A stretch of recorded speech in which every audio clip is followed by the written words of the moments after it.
Hey guys, today what I'm going to show you how to do is 3 separate techniques for glazing, specifically for our relief house facades that we made.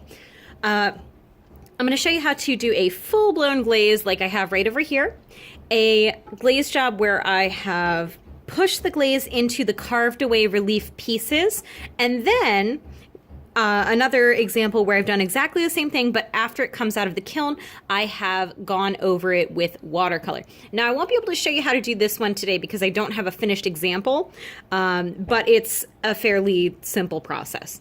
So the first thing is a full-blown glaze job.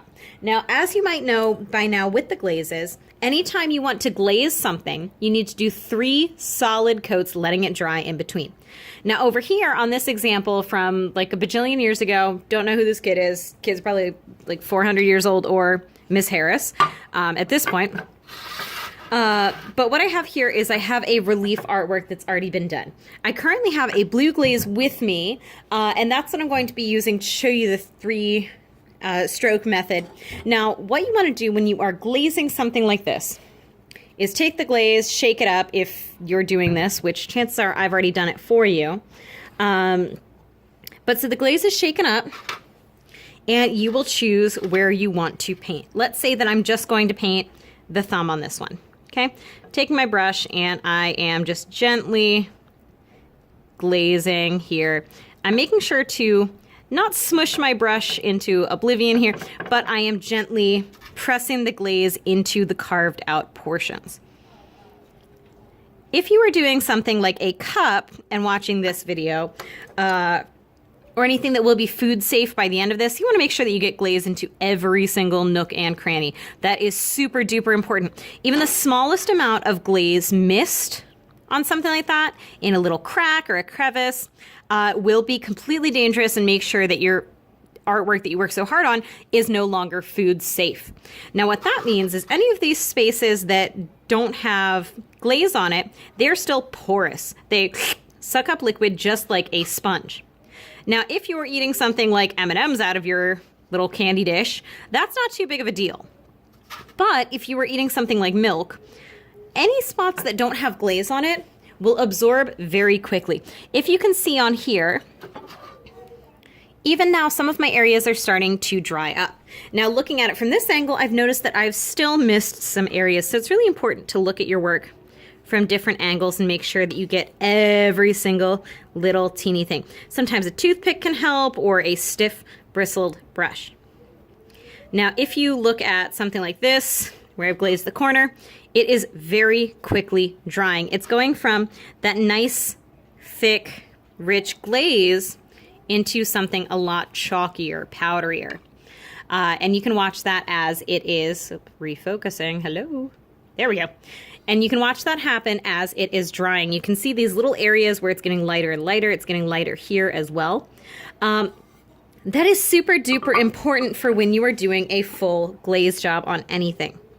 If you continue to paint on something before it is dry, what's happening is while you are adding a little bit of the glaze, which has the minerals that cause it to create that thin layer of glass that gives you a shiny surface, while you're continuing to put those on there, by not having it dry out completely, what's happening is it's like having one really big thick layer that does not ever dry. Now if you look here, it has gotten dry enough that it's not coming off on my finger. In real life, it's a lot easier to see, but see how there's a little corner right here that's still shiny? That part we know needs to continue to dry. Now, sometimes I have students put their artwork over on the heater to help speed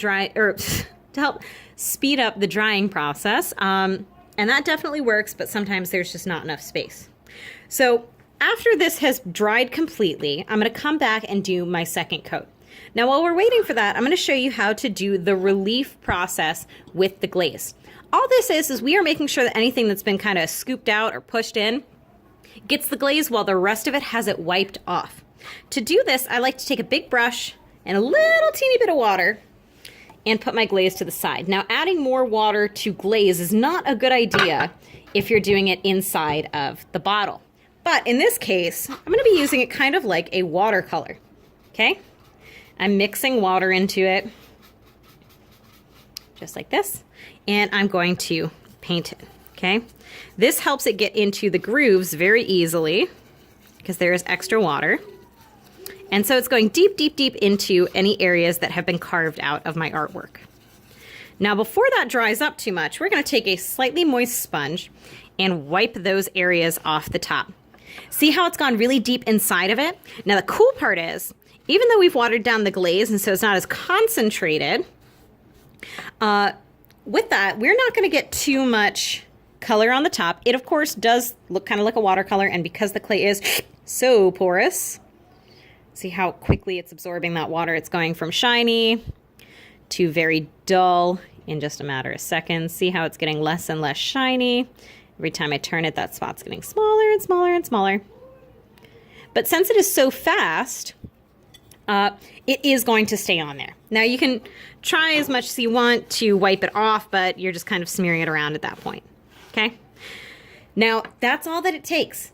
It's just going to keep it in those recessed or relief areas, and all the part on the top has been wiped off. Now, if we come back to what we did earlier, even though there's a lot more here, it is dry. It's come off as kind of like a chalk on my finger. Let's see if this will show it. Yeah, a little bit, yeah. So it's come off chalky on my finger, and I am ready for my next round. Now I'm just going to use up this part here because I didn't add the water to it. But I'm continuing to paint my second coat. Now I'm yet again going to wait until it's completely dry before I even try to do my third coat. Now, if you don't get 3 coats on your artwork, sometimes they do end up being covered with the glaze in a way that would still be food safe, but they're not going to look very good. And I have a couple examples right over here of the difference between 1 coat of pink and 3 coats of pink. Now, this is on the red clay, so it's going to be a little more difficult to see the colors, but you can see it even here on the green. It's scratchy. It just does not look very good. Okay, so remember, when you are glazing, if you are trying to do something where everything is glazed fully in a nice, rich, bright color, you want to paint it, let it dry until it is no longer shiny like this, and then come in for your second coat. Let it dry, and then come in for your last, third, and final coat. If you want something where you're emphasizing the parts where you have carved out, what you do is you just take watered down glaze, you paint it all, and then come in with a damp sponge and wipe the top off, okay? After it comes out of the kiln, you can watercolor on top of it, and since it's gonna be waterproof with where the glaze is, you can continue to have that really nice, bright, rich color and add the watercolor as sort of like an extra detail. Hope that helps. Enjoy.